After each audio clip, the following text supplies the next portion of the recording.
Hey everybody, it's Don again from North of Detroit Outdoors. Thanks for joining me. Well, it's October here in Michigan. The trees have started to turn colors and the leaves are falling. And for the first time today, I saw snow flurries in our area, which means it's hunting season. I wanted to give my second installment of the SITKA review that I started last year. I talked a lot about the SITKA gear, some of the good things that I liked and some of the things that concerned me. And a lot of people commented about some of the concerns I had. They were appreciative of the good things, of course, but the main things people wanted to know about was how is it holding up after that season.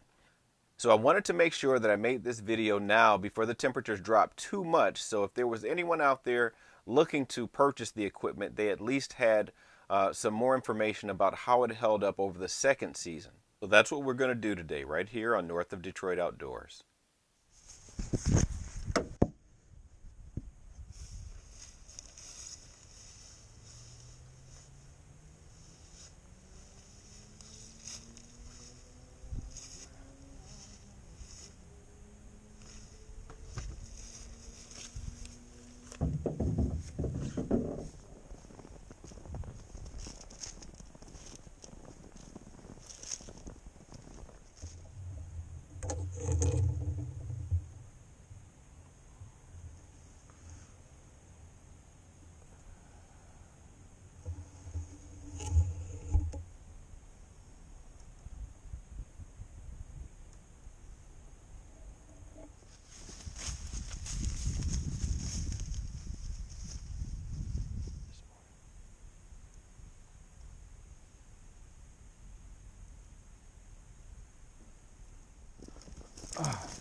Oh, snap. Urgh. So, as you can see, I wasn't shy about putting my SITKA gear through its paces over this last hunting season. Just like all the other gear that I have, I use it to hunt. And despite the fact that it costs $1,000, I wasn't going to let that distract me from having a good time in the field. I didn't baby it. I didn't concern myself with how it was going to hold up. I was just going to use it and let the results speak for themselves.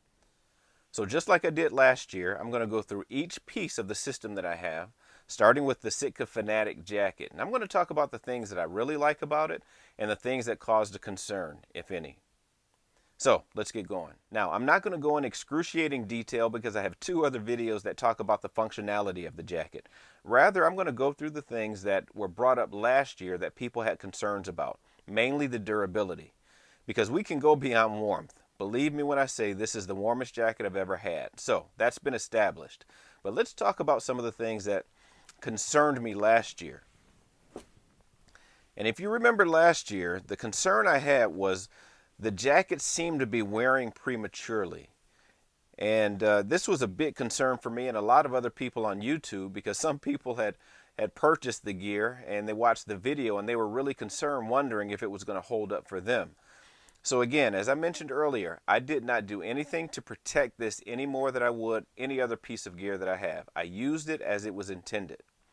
And here are the results. As you can see here, just like last year, there are some wear marks on the rear of the jacket.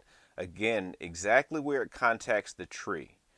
And this only happens, or it was likely to happen, if you have a tree stand that's very similar to mine. I'm using the Lone Wolf Assault combo, and on that particular tree stand, nothing to separate you from the tree, so you're sitting directly against the tree, and as a result of that, you can see that the gear starts to wear a little bit. So I can't really distinguish if it's a lot more than last year or about the same amount, but I'm guessing it's about the same amount. Apparently, obviously there's going to be a little bit more wear, but as you can see here, it's only in those areas where it contacts the tree and nowhere else. So the question is, how much does it matter to me? And, last year, I have to admit, I was a bit concerned only because I had just dropped $1,000 on the gear, and I was wondering if I had made a bad decision. But, after the emotion was gone and I looked at it practically, I realized it's not that big a deal.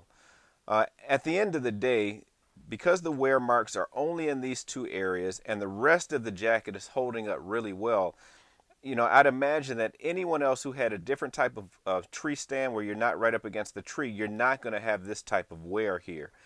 But this is something that I'm willing to deal with because I recognize now that when Sitka made this gear, they wanted it to be extremely quiet.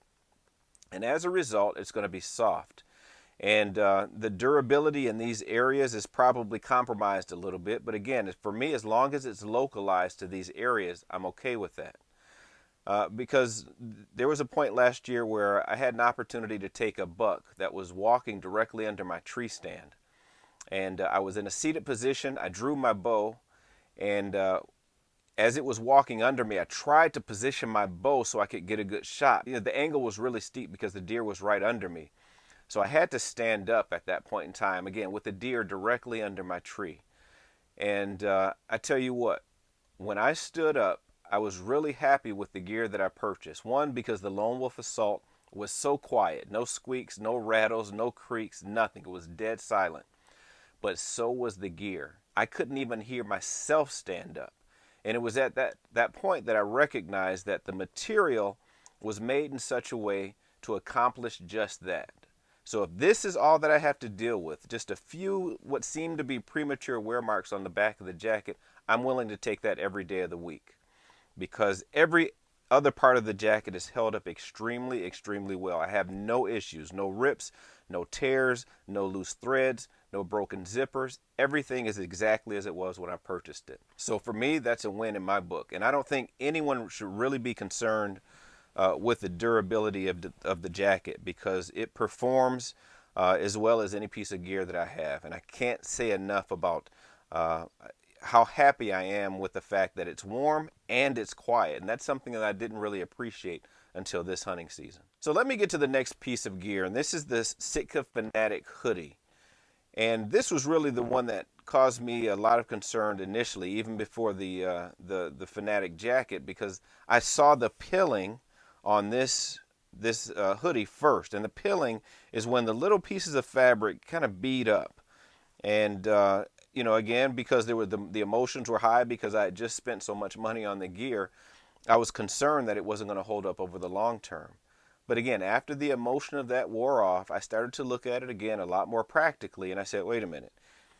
If the only thing that I'm concerned with is how it looks, the appearance of it, that's really a non-issue because I only use this gear for hunting.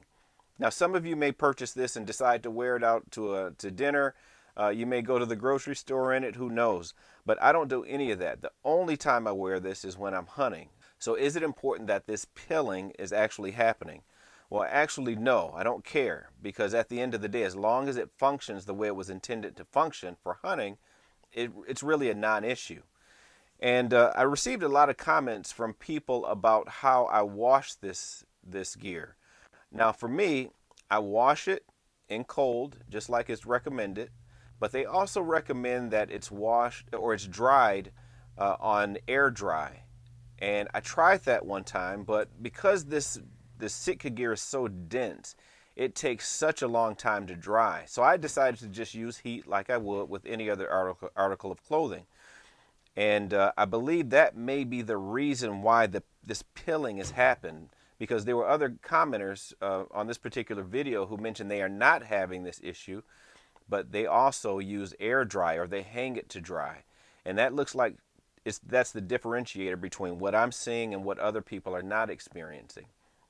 Now, to that point, when it comes to how Sitka recommends that we wash and we dry the gear, it may be fine if you have a lot of time. The problem for me is that when I hunt, I typically hunt 2, 3, 4 days in a row.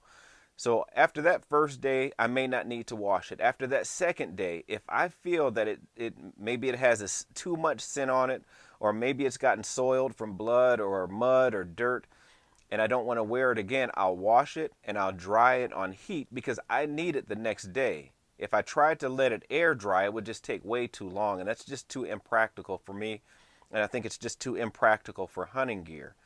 So I decided to do this. I don't recommend it for anyone else because it's not what the manufacturer recommends, but I do it, and I feel very confident that it's not going to hurt the gear too much, because I've washed it several times and it doesn't shrink at all. The only thing that I'm seeing is this pilling on certain parts of the Fanatic hoodie. So again, for me, that's not an issue at all. And I think if you're using it the way I use it, this is truly a non-issue.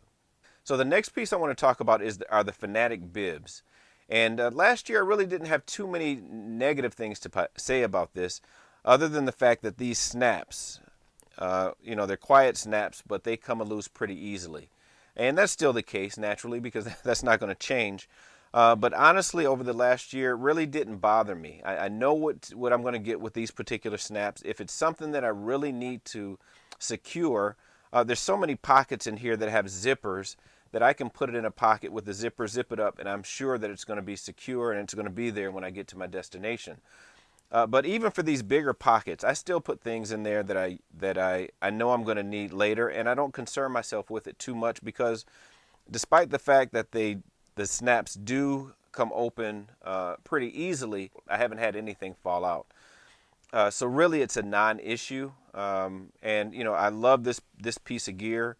It works as intended, plenty of pockets, plenty of warmth, and I don't think anything else needs to change on this. So the last two pieces of gear are the Fanatic Gator and the Stratus beanie.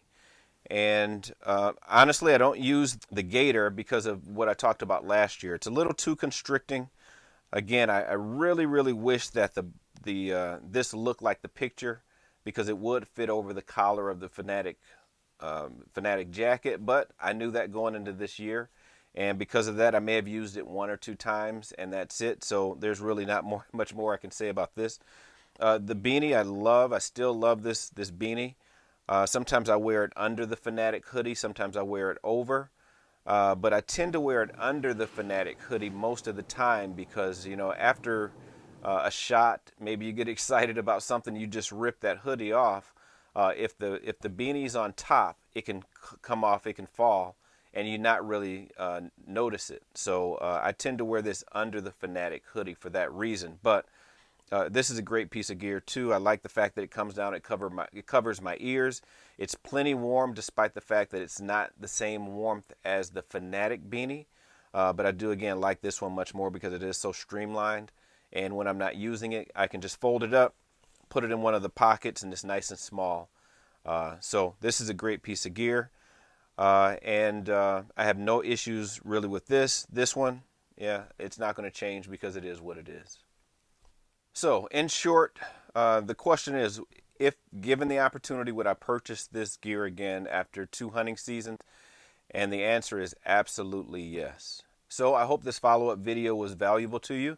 If you have any questions about anything, leave them in the comments. I'll do my best to reach out to you to let you know how things are progressing. If any issues arise, naturally I'll bring it to you as quickly as I can. But at the end of the day, I'm extremely happy with my purchase, and it was worth every penny. So thanks again for joining me right here on North of Detroit Outdoors. I hope you're having a successful season as early as it is. And I look forward to seeing you right here again on the next video. Take care.